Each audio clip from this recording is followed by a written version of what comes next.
Hello YouTube, welcome back to Flight Sim World, and today we're going to be taking a look at the community update number 4. Now I know, wow, that was a bit of a pop-in. Now I know that this came out last week and I did try and record this before and everything went wrong, so I'm going to try and record this again with a slightly different route, but we're going to be exploring sort of the southwest side of Ireland. We're going to be flying out of Shannon International Airport, and then we're going to be flying over to Cork, and then from there we'll see what happens. We'll see what we can do. The engine's not leaned correctly. Better? There we go. Okay, of course we're going to be flying VFR, and so as usual, let's get ourselves set up. Let's make sure that this is all good. VFR standby, that works. Although it doesn't turn off. Can I put in different numbers? I can put in different numbers. Let's run VFR again. Right, that's fine. We don't need that. Let's give us some air conditioning. That and that. There we go. Good. Right, that gets rid of all the warnings. The oil pressure warning is only because we're at idle, so the moment we start putting in some power, that should sort itself out. Anything else we need to do? I'm going to leave the flight stick on for this episode, just so that you guys can actually see what we've got. But first, let me just have a look if there's anything underneath here that we need to take a look at. Well, the panel lights do not come on. So okay, you can flip the switch, but nothing's happening. That's a bit rubbish. Let's lower one stage of flaps. Let's bring that back in. So that's no good. Straight away, Dovetail Games, immediately that's something you need to solve. Let's have a look up here. Switch that on. If we take a look outside, I was actually off, not on. There we go, that's now on. You can see the beacon light up there. Still doesn't look like the lights light up the ground at all. I know it's daytime, but you should still be able to see some sort of lighting on the ground. And you can see a little bit of a flare there, but not actually lighting up the ground. I will have to check that. Back into the interior view, and suddenly the dome light is on, which I want off, so I'll switch that off right there. Back we go, and we'll get ourselves underway. The first frequency we're going to dial in is going to be, again zooming in on this. Oh, that's bad. What on earth? That is really poorly textured. Okay, here's another one, guys. That's poorly textured. Retexture that. The first frequency we're going to be dialing in is going to be, if we get it on there, is 113.3. So 113. That's 113.3, and the second one we're going to be using is going to be Cork, which is 114.6.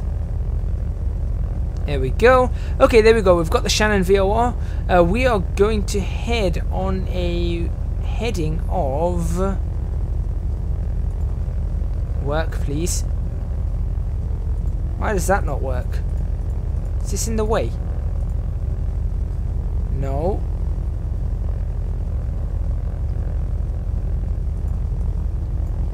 There we go. Now it's working. Maybe that was in the way. Oh yeah, that's in the way. Well, that's no good. I want to be heading on a... Well, what's this saying at the moment? We're sort of on 059. We're going to try and get us going onto a radial of... we want to head sort of south, not completely south though. We'll head... Should we say 150? Let's have that going for 150. Yeah, we'll do that, and that's where we're going to start this flight of ours. Okay, we seem to be good to go. Everyone ready? Right, let's power up some... power up the throttle. In fact, we'll bring that back so you guys can see. I can select it from this angle, so that's okay. And away we go. So this is the Malibu Mirage that I'm flying. I haven't ever flown this before, I don't think, for you guys, which is why I'm flying it now. Should be an interesting flight. think I'll see if I can take off at around... If it's got a top speed of 213 knots, so I'm going to try and take off around 90 knots if I can. There we go. Positive rate. Gear up.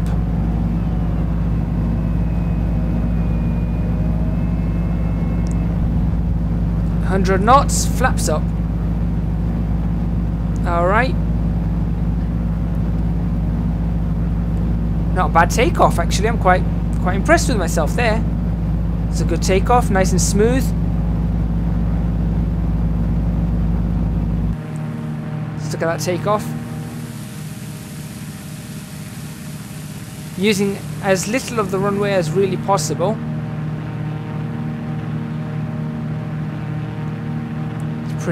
Pretty nice. Alright, let's get ourselves throttled down slightly. Let's get ourselves trimmed up better. There we go. Try and get ourselves to something like 1,000-foot climb. And now we'll turn towards our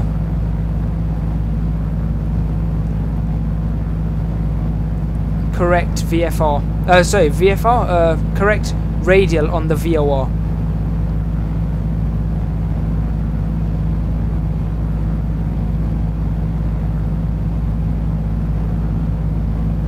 Get ourselves some nose up there. We want to continue our climb. It's about 700 to 1,000 foot per minute. As you can see over here, that indicator right there, it's telling me I'm doing 500 now, but that's okay. Just going to join up on the radio that we want to join up on, and then we'll get ourselves underway talking about the update. Should be suitable. Should get us back on the radio very quickly, actually. Where's the airport? Airport's just there. It's been a good climb out, actually. Very happy with this climb out. And this is a Southern Island right here.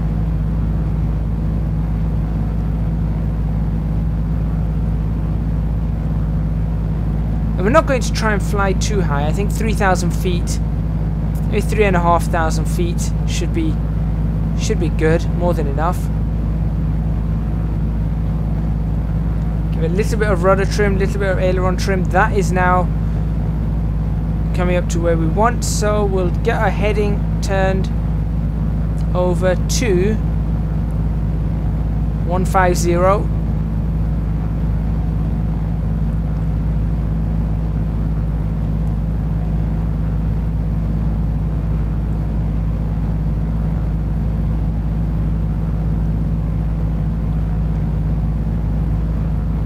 That looks fairly good to me.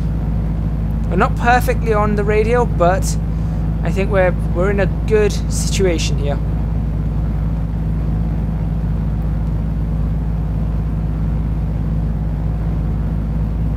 Just lining ourselves up, and now we can start talking about the update, the community update. So, community update 4, what does it bring to Flight Sim World? Well, number one, they've improved the performance in full screen mode for those of you that are running multiple monitor setups. Now, I don't run a multiple monitor setup. I have it on a single screen. So this is something I can't test. But I'm sure if anyone can test that, I would appreciate if you leave it in the comments box what you found on the actual multiple monitor setups. Is the performance improved, and by how much? You know, is it a couple of frames? Is it smoother? Is it more stuttery but higher frame rate? You know, so on and so forth. Just let me know. That would be very, very helpful. Steam Workshop has also got a number of changes. You can now publish your flight plans to Steam Workshops for others to use. So if you want to actually, right, let me just drop this a little bit more. There we go.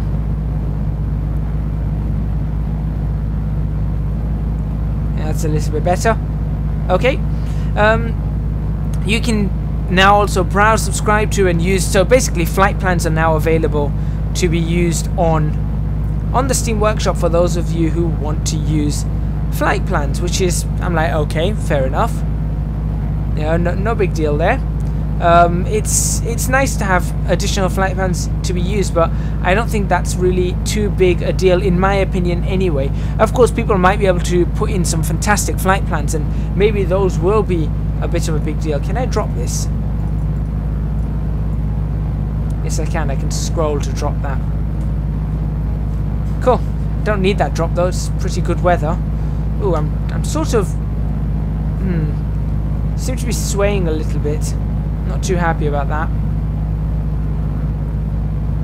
Just need to get this trimmed up as I need to trim it up.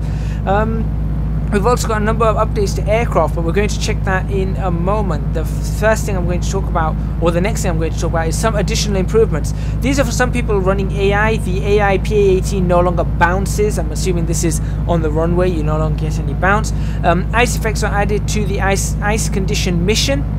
That's a bit of a mouthful. There's a bug that's been fixed that caused an instant failure on the light aircraft private licenses, the LAPL lessons 2, 3 and 5, and the private pilot's license, that's the PPL lesson number 1. And the background engine sound now stops after you crash. So those are the updates that they've made on that side. The plane is definitely sort of... I'll work it out. Last time out in the Grand Canyon, I really had a good feel for that aircraft. Right, we're at 4,000 feet. I want to see if I can get myself... I don't want to go higher than 4,000. So let's see if I can get myself trimmed up much nicer.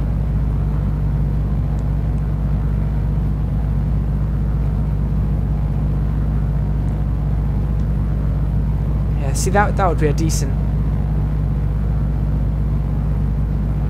Come on, work, please, come on. Trim.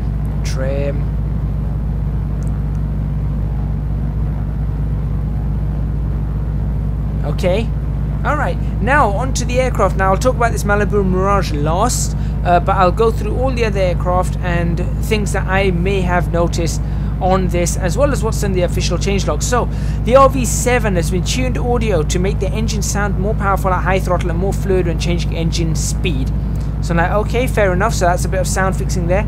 The interior has been visually enhanced. This is when talking about textures, I'm assuming. Now, if you remember in the first impressions video, I did say that some of the textures on some of the aircraft are absolutely horrendous. So I'm glad that they're now addressing this. I'm very glad that they're addressing this. The panel light switch functionality has been improved. Again, now I'm not too sure. We've checked the panel lights and that in here, and they're a bit... they don't work. They just switch. They don't actually do anything. The terrain GPS button is now labeled correctly, and the exterior lights are now toggleable with Control and L. So that's all good. That's all pretty good. I'm happy that they have done some work there. I mean, it's not major work, but it is work. The PA-34 Seneca, this is something that I flew not in the last 2 episodes, but the episode before that, and I was flying it in Wales. That was the first impressions. There's been some lot improvements. I'm like, okay, target altitude is now able to be set on the PFD and autopilot. This is that big issue I was talking about, where we couldn't actually set an altitude. It was absolutely stuck, and it looks like they've sorted that out. The altimeter hold and altitude can now be set. The UI altimeter now works, as well as the dials and the scroll mouse, and the yaw switch functionality has been improved. These are all problems that I came across, and I was really frustrated about, because it made that plane almost impossible to fly sensibly. It was really that bad a flight with these issues. So I will be trying that plane out again, and we will see just what we can get. Some mountains over there, not bad. There's some mountains over there as well. This is a bit of island. I'm looking for some marshes and bogs. Don't they have a lot of that in Ireland? I'm not sure. The PA-28 Cherokee exhaust gas temperature, that's the EGT gauge. Functionality has been improved on that, so that's a good thing. The landing light now functions independently, and the ComNav knob selectability has been improved. So again, this is to do with navigation, comms. It's just random improvements here and there. The PA-18 Super Cub, the fuel tank selector now defaults to on and added a light to the transponder. So that's the little tail dragger that you fly around. The DA-40, which actually I think the DA-40 was the one that I did in my first impressions, wasn't it? The PA-34 was when I was exploring Wales. That was my second time in Flight Sim World. So the DA-40 ambient cockpit animations have been added. The G1000 RPM reading functionality has been improved. Ground contact points have been improved. Now I think that's an important one, ground contact points, because that may be allowing for better landing or better functionality there. You know what, I am climbing still a little. I'd like to dip my nose ever so slightly down, just to bring ourselves down to 4,000 again. The floodlight knob functionality has been improved, and the G1000 speed references now mirror the backup ASI. I am still floating this way. You know what, I need some aileron trim. That's a bit better, but now I'm going the other way. Interesting. Let's cancel that rudder trim. It's highly interesting. Let's dip that nose. This is the P factor, I'm assuming, causing the plane to... Yeah, look, there it goes again. We'll see what happens. The DA-42 Twin Star, just a couple of improvements there. Ambient cockpit animations have been added, and the floodlight knob functionality has been improved. So that's basically the same as the DA-40, two of the same improvements as the DA-40. So obviously both of them had the same issues. And I think, wasn't it these ones that had the issues up here as well on that overhead panel? They were pretty poor. So hopefully they've improved upon that as well. I am still climbing. Right, there we go. You know what I'm going to do? I'm going to... No, actually, we're good. We are good. Okay. And last but not least, we'll have a look at this Malibu Mirage. The mag and battery switches are now enabled. That's those up there. We have the overhead panel switches now selectable. That's a good sign. The GSI has been added to the horizontal situation indicator. So if we look at the HSI, you can actually see that. That's the one in front of us. Right. The GNS 530 range button functionality has been improved. Buttons can be left click for function, or mouse wheel can be selected on the center part of the button. Let's actually check that now. So that's this over here. So yes, the buttons work and the mouse click works. Well done. Well done, people. Very nice, very nice. So those are all the updates of Community Update 4. There hasn't been anything else in Community Update 4. And yeah, I was kind of hoping maybe there would be some improvements to the terrain mesh or ground texture resolution, something like that, but there doesn't seem to have been any of those updates done. So a little bit disappointing. I was kind of hoping for some, you know, volumetric clouds as well being brought in, something like that, because they really need to start pushing forward. Are any of these clickable? Yeah, some of them are. I don't want to press them whilst in mid-air. But yeah, I was kind of hoping for some of that to be present. Oh look, some fobs. But unfortunately there isn't. But there we go. That's a rundown of Community Update 4. What I'm going to do is I'm going to end this episode here, and in the next episode we're going to be flying into Cork. That is provided it does record correctly. We'll be flying and landing at Cork. So we'll change over the VOR and we'll be over to Cork. Thank you very much for watching. Please remember to hit the like button if you like this video. Subscribe to the channel for more videos on Flight Sim World. Leave a comment in the comments box below letting me know what you think of Flight Sim World so far, and if you are happy with Community Update 4 and what you think Flight Sim World maybe needs to improve upon. I have my own opinions, and I'll probably give those opinions in the next episode, so make sure you tune in for that. Last but not least, do support me on Patreon. Link to that is in the description box below.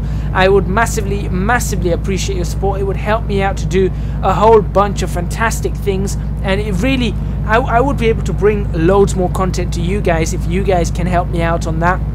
As you guys know, it is a tough job YouTubing, but I'll talk about that at a later date. Once again, thank you very much for watching, and I will see you in the next episode of Flight Sim World.